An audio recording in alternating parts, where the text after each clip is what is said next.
Je pense aussi qu'il faut une relecture des textes. D'abord, il faut commencer par là parce qu'on est dans l'administration publique et il faut un état général de la culture et qu'on parle sérieusement des questions secteur par secteur, des questions culturelles secteur par secteur. Comme il s'agit d'un décret qui leur donne la force, parce que ce sont les mêmes personnes qui sont restées dans les 4 murs pour formater le décret, il faut que l'actuel régime puisse mettre fin à ça.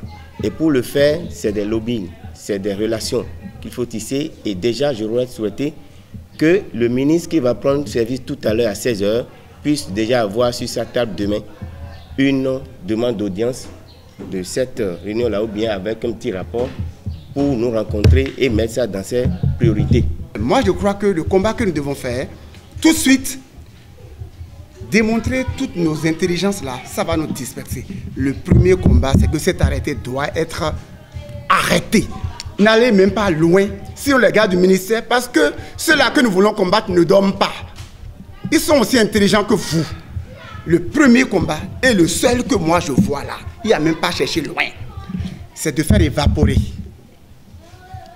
C'est de faire évaporer ce décret-là. Il y a 2 choses seulement à faire. C'est d'abord arrêter, trouver un processus, une procédure mécanique de blocage d'abord pour arrêter les choses. La deuxième chose, il faut assainir notre milieu. Et l'assainissement passe par la convention collective. Nous partageons certainement aussi l'idée qu'il faut arrêter le processus d'élection. Ça, on est tous d'accord. Et nous allons faire tout. Le lobbying politique, on le fera. Il y a aussi des personnes bien indiquées pour nous aider dans ce sens, comme M. Jolidon.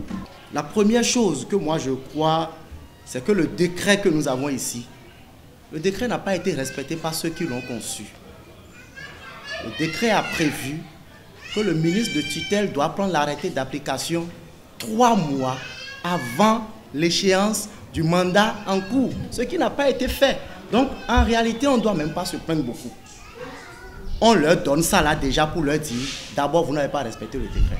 On compte 3 mois à partir de la date de signature de votre arrêté. On a un problème de fond au ministère de la Culture. Et je crois que ce qu'il faut faire dans l'urgence, c'est déjà de dénoncer le non-respect de ce décret en rappelant que ce ministre est spécialisé dans la violation des textes. Exemple, le FITEB.